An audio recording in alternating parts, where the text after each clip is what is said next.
Estamos de vuelta, 10:12 y continúa la polémica, la discusión luego de que se aprobaran las reglas de uso de la fuerza en la Cámara de Diputados. El proyecto finalmente quedó sin la idea de la justicia militar que había sido impulsado por la oposición. Ahora la discusión pasa al Senado y desde Chile Vamos ya manifiestan que van a reponer esta indicación. De este tema conversamos con el diputado, presidente de Amarillos, Andrés Joanet. Gracias por estar con nosotros, diputado. Muchas gracias. Gracias por venir. Diputado, primero, en términos generales, ¿queda conforme con el proyecto que sale de la Cámara?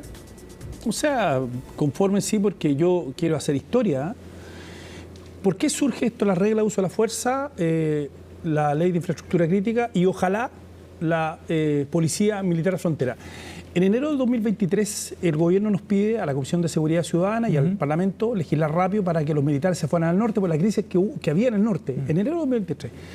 Con el diputado Chalper le hicimos firmar al gobierno un memorándum que está el documento, donde nosotros decimos, ni un problema, nosotros aprobamos esto porque hubo una polémica, porque finalmente no aprobamos la posibilidad de que los militares ocuparan sus armas, por lo tanto los mandábamos con pistolas de agua. Y dijimos, nosotros estamos dispuestos a aprobarla, pero ustedes nos tienen que aprobar 3 proyectos, le dijimos. O sea, y enviarlo a la Cámara. Regla de uso de la fuerza, infraestructura crítica y Policía Militar de Frontera. El acuerdo era que fuera en mayo de ese año. Estamos a esta fecha y el gobierno el que no le ha puesto la urgencia. ¿Por qué se demora o se apura un proyecto? ¿Es por la urgencia o no que le pone el gobierno? Pero es un proyecto complejo también, además. Es complejo, pero nosotros lo veníamos trabajando en la medida de nuestras posibilidades, porque en la Comisión de Constitución, que en ese momento la lideraba el gobierno, le quitaba la urgencia cuando ellos no tenían mayoría, nunca tuvieron mayoría. Bueno, dicho eso, yo creo que salió un buen proyecto, estoy conforme con eso, no estoy conforme, por ejemplo, con lo de inteligencia, pasó coladito, pero nos habían dicho que teníamos que legislar inteligencia, pero es imposible legislar un proyecto, para que la gente nos entienda, un proyecto que lleva 2 años de un mal proyecto. El gobierno nos pidió en el 2022, cuando yo era presidente de la Comisión de Defensa, unos meses, 2 o 3 meses. Bueno, presentó las indicaciones o un proyecto nuevo en enero del 2023. Luego se discutió durante el 2023 unos meses y era tan malo, no lo decíamos nosotros, lo dijeron los expertos, que retira el gobierno el proyecto.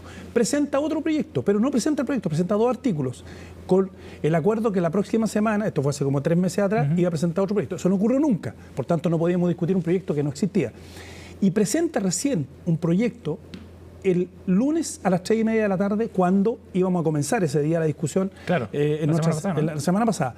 ¿Por qué no se discute? Porque no habíamos leído el proyecto, no podíamos naturalmente indicarlo, nada. Entonces, yo diría que en esto el gobierno dice una cosa, pero la realidad está ahí, y no pudimos sacar inteligencia, que hubiera sido muy importante. O sea, la piedra angular de esto es inteligencia, la piedra angular. ¿Por qué? Porque el gobierno insiste en malas ideas. Primera mala idea, en meterse en la inteligencia de nuestras Fuerzas Armadas. O sea, que hay este ente nuevo, como SAR de la inteligencia, con este grupo de coordinación de las inteligencias, de todas las instituciones, incluso va a concurrir la inteligencia de los militares. Y eso es muy peligroso. Porque la persona esa, el día que deja ser este secretario ejecutivo de la inteligencia, bueno, va a tener información privilegiada. Ese día lo toma un grupo terrorista o incluso hace clase. Yo que fuera un extranjero me inscribo en la clase de él porque voy a leer entre líneas, cosas como esa. Entonces, lo que nosotros tenemos, nosotros tenemos hoy día agentes naturalmente, en distintas partes, no quiero avanzar más en eso, pero tenemos agentes de nuestra seguridad militar y nosotros no podemos develar esos nombres, cosas como esa. Entonces, el gobierno después dice, sí, bueno, ¿y quién nombra a este personaje? El presidente. Bueno, pero si el presidente muere o le pasa algo, ¿qué pasa? Ah, no, bueno, el Senado también. O sea, ¿entonces no debería existir la figura? No, yo creo que no. Yo creo que hoy en este contexto, creo que tenemos que potenciar lo que tenemos. Si potenciamos, por ejemplo, a la ANI, efectivamente la ANI es súper cuestionada, pero si le metemos recursos a la ANI, y la mejoramos un poco, yo creo que podría funcionar. Y naturalmente meterle más recursos a la inteligencia también de las Fuerzas Armadas. Y ahí sí poder legislar, porque, por ejemplo, hoy día en el contexto del estado de excepción, los militares están en la Araucanía y están en la frontera norte. Sí. Pero no pueden hacer nada más que, en el fondo, resguardar. Porque incluso tampoco pueden detener, a menos que estén con pueden reconducir. Pueden reconducir, pero no pueden hacer nada más. Bueno, ¿por qué no? Esa figura la mejoramos. Mejoramos esa figura. pero toda una ley a mata caballo, bien mal pensada, yo creo que esta es una cuestión para discutirla en otro, o sea, seguirla discutiendo, pero aprobarla ahora yo no estoy en esa idea. Diputado, volvamos a Sí. la regla de uso Sí. de la fuerza. Usted usó el concepto que también sonó varias veces en la discusión Sí. la semana pasada de legislar a mata caballo. ¿Se hizo así en este proyecto o no? Porque Sí, hubo harta sí, celeridad, no. mucha presión política, Sí, no. harta presión de la opinión pública. Sí y no. No, porque veníamos discutiendo el proyecto. Ya. El proyecto había tenido la urgencia y nosotros estábamos en el proyecto cuando el gobierno nos daba la urgencia. Pero en fin. Y sí, porque efectivamente corrimos bastante la semana pasada para sacar el proyecto adelante. Y por tanto, yo creo que el gobierno quería dar señales, pero creo que la verdad lo que hubo en Los Álamos fue una pantomima, porque el presidente primero nos mete en una carpa a los diputados, asesores de no sé dónde, alcalde, y no nos dice nada. Después nos dijo que íbamos a conversar en Concepción, en el aeropuerto, sobre las materias de legislar, y nunca nos dijeron nada. Nunca yo me reuní con el presidente en una mesa para decir, y fuimos pocos los parlamentarios que fuimos, y por lo menos podría, por respeto, ya que nos hizo ir, igual íbamos a ir de todas maneras por el momento, pero por lo menos para ver que íbamos a legislar. Nos enteramos que iban a hacer regla de uso de la fuerza, Ministerio de Seguridad Pública e Inteligencia. Y bueno, llegué a legislar lo que veníamos trabajando, pero la verdad es que por eso digo que el gobierno se equivoca ahí y efectivamente esa parte fue de mata caballo, porque al final ellos tampoco quedaron conformes y hoy día ahora pasa a tercer trámite al Senado. Ahora, diputado, el punto más controvertido acá ha sido el de la Fiscalía Militar, de todas maneras. De idea que no prosperó en la Cámara, los senadores de Chile Vamos van a reponerlo en la discusión ahora en la Cámara Alta. ¿Por qué este punto es tan relevante, diputado? Bueno, en la Araucanía, para los que nos están viendo, del año 2021 a la fecha, en 2 años, han habido 123 ataques, perdón, en la macrozona sur, pero la mayoría en la Araucanía, casi 80. 123 ataques igual como el que hubo en Arauco, igual, o sea, de la misma. En esa época murió, ¿se acuerda? Eugenio Naín, el sargento Benavides, o sea, hemos tenido mucha violencia. Pero como nos acostumbramos a la violencia, no pasa mucho. 123 ataques en una democracia, Carabineros, no es normal, en una zona del país. Ese lugar es el número 17 en el mundo con más terrorismo. Antes que nosotros está Colombia con 16, Colombia está ahí con nosotros. O sea, en un ratito más vamos a pasar a Colombia. Bueno, los militares actúan poco. Digamos las cosas como son. O sea, para que los militares puedan actuar, tienen que tener un blanco claro y por tanto actúan en pocos casos. ¿Y por qué no actúan los militares? Porque tienen miedo. Dice, si nosotros, ¿quién nos va a defender después? ¿Quién nos defiende después? Porque ustedes nos mandan acá, a la Araucanía o al norte, y si nosotros matamos a alguien, ¿quién nos defiende? Quedamos presos. Ese es el tema de fondo. Entonces, este proyecto... O sea, el proyecto lo que busca es garantizar impunidad. No, son en 4 momentos. Eso que quede súper claro, porque se ha dicho que es general y hay gente que miente y hay medios de comunicación que no han dicho la verdad. Primero, ¿cuándo sería solo para militares?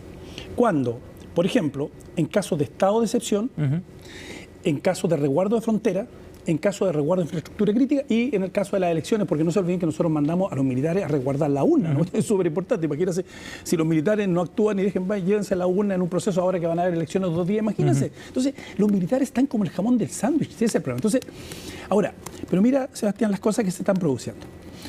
Si nosotros hemos corrido el cerco lo posible y terminamos al final, tal vez no con justicia militar, pero terminamos, por ejemplo, en los tribunales con una sala especial para militares. Yo creo que ya hemos avanzado. Pero ese es un punto bien distinto. Pero ¿sabes lo que pasa? Es que es que ese es el problema. ¿Por qué el gobierno no te plantea eso? ¿Por qué el gobierno ¿Y por qué ustedes no lo han planteado, por ejemplo? Sí, pero eso hemos planteado, pero el gobierno te dice que no te cierra las puertas al tiempo. Cuando tú planteas eso, entonces tú tienes, no es que el tejo pasado, tú tienes que hacer algo porque, a ver, ponemos a los militares.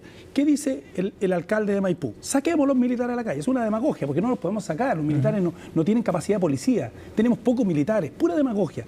Y va donde el presidente, lo recibe la ministra del Interior. ¿Se acuerdan de esa puesta en escena? ¿Y qué dice la ministra del Interior? Mire, vamos a pensarlo, etcétera. Pura puesta en escena.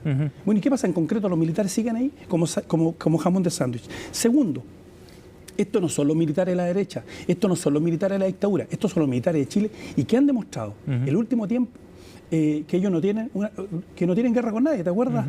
En ese tiempo el general Iturrea. O sea, entonces, pongamos el contexto. Y una tercera cuestión. Suecia es la 4ª democracia del mundo. ¿Quiénes son antes? Noruega, Finlandia, Dinamarca, o sea, los países nórdicos. La 4ª democracia del mundo. Hoy, ¿qué ha dicho el primer ministro sueco? Primero sacó a los militares a la calle, al apoyar a la policía, y dijo, vamos a revisar el tema de los tribunales militares, porque creo que hay que adecuar. Entonces, ¿pero qué es lo que hay que adecuar en el caso chileno, diputado? ¿Por qué los tribunales civiles no dan garantías suficientes para que los militares puedan desempeñar la tarea que les corresponde con las reglas de uso de la fuerza? Porque eso es lo que les da la orientación, digamos. O sea, cuando tú tienes fiscales que opinan políticamente, que por sus redes sociales emiten opinión contra carabineros, esos fiscales no son objetivos. O sea, y eso te demuestra que ahí exponemos a los militares y a los carabineros en una situación donde están en indefensión. Pero esto uno pone en tela de juicio todo el Ministerio Público, no un par de fiscales, digamos, ¿no? Bueno, pero el Ministerio Público tiene que ser impoluto, no puede tener ni una mancha, no puede tener nada. Si de eso se trata, porque en el fondo tiene que dar garantía de seguridad a todos, porque, o sea, no puede opinar, si el Ministerio Público no puede hacer política, no pueden opinar políticamente, para eso están ahí. O sea, yo soy parlamentario, y por tanto sé cuáles son mis límites, ¿no?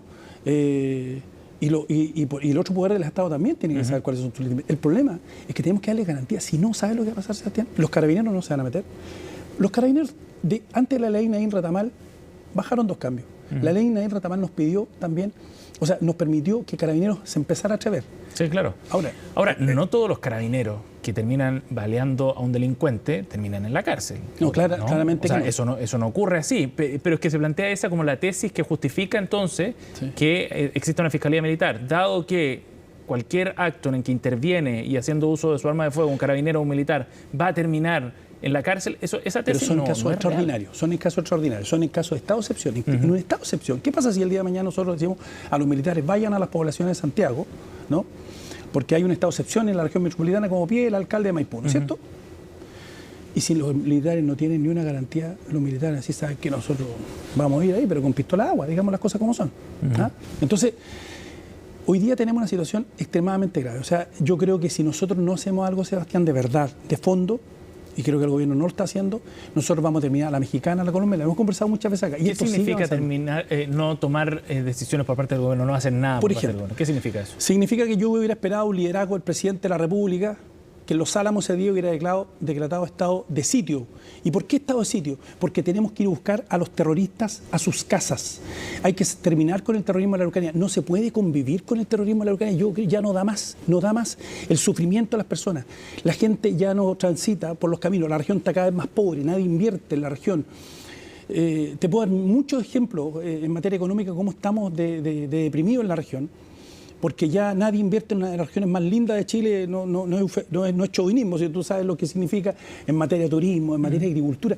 El cambio climático nos ha mejorado, podríamos tener viñas, todo, pero nadie invierte. En la Araucanía no se invierte. Mira, la Araucanía, el 85% de nuestro producto bruto de lo que consumimos viene del Estado, solo el 15% de los privados, porque no hay inversión. Entonces, si el presidente hubiera tenido valentía, hubiera decretado estado de sitio, para ir tras, y yo estoy seguro que con esa medida... ¿Era un asunto de valentía o de estrategia? Porque el subsecretario Monsalve decía que no era útil el estado de sitio, digamos, para los fines que se buscan, que hacen justicia fundamentalmente. Que empieza a dar explicaciones el subsecretario Monsalve, porque hoy día tenemos perdida la lucha contra el terrorismo y contra la delincuencia.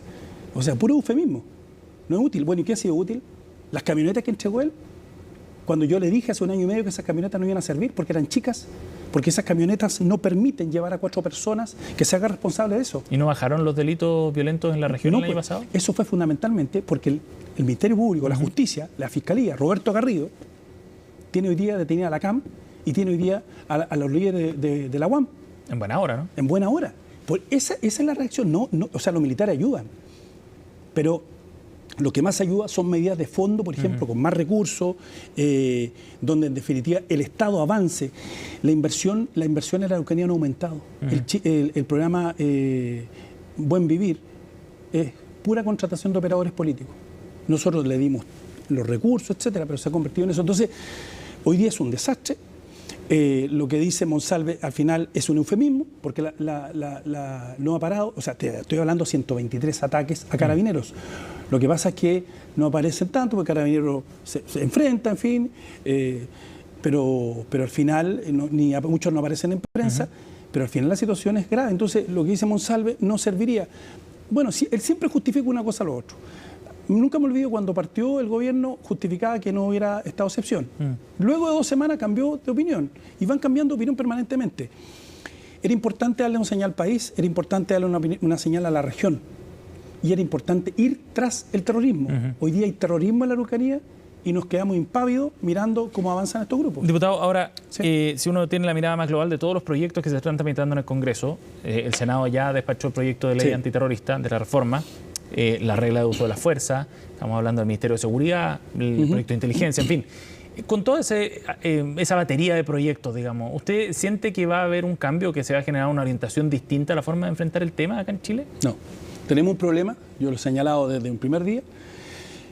Hoy tenemos el tema del terrorismo, que eso ya lo hemos discutido y se circunscribe a la Araucanía, pero tenemos un problema del crimen organizado que avanzó sin control, y eso tiene que ver con nuestra frontera. O tomamos la decisión de una vez por todas de tener la policía militar de frontera, que lo vamos a hacer algún día, este gobierno no lo va a hacer, pero lo vamos a hacer, que es una institucionalidad nueva, que significa que nuestras fronteras están resguardadas y garantizadas por los militares. O sea, los militares dicen, mire, nosotros hacemos cargo, bueno, entonces nosotros ponemos las reglas. Significa que la Fuerza Aérea, la Armada que ya tiene, y el Ejército estarán en la frontera resguardando de forma aérea, de forma terrestre nuestras fronteras, los puertos, donde sale la droga para Europa, el 30% de la droga que llega a Europa pasa por nuestros puertos, imagínense cómo estamos. Y los aeropuertos. O sea, hoy día lo que ocurrió hace un tiempo atrás, cuando murió el personal de la DGAC, demuestra que nuestros aeropuertos también están absolutamente vulnerables. Cuando vino este avión de Conviasa con tripulantes iraníes. O sea, hoy día tenemos que crear una institucionalidad. Si tenemos esa institucionalidad, ya ahí vamos a empezar a parar el ingreso total, no solamente por la frontera, también tiene que ver con la ciberseguridad. Es todo un entramado distinto de pensar la seguridad. Con eso, yo creo que ya empezamos a tener más garantías de seguridad en el país. Bien, diputado Janet, gracias por haber venido al estudio. Muy amable.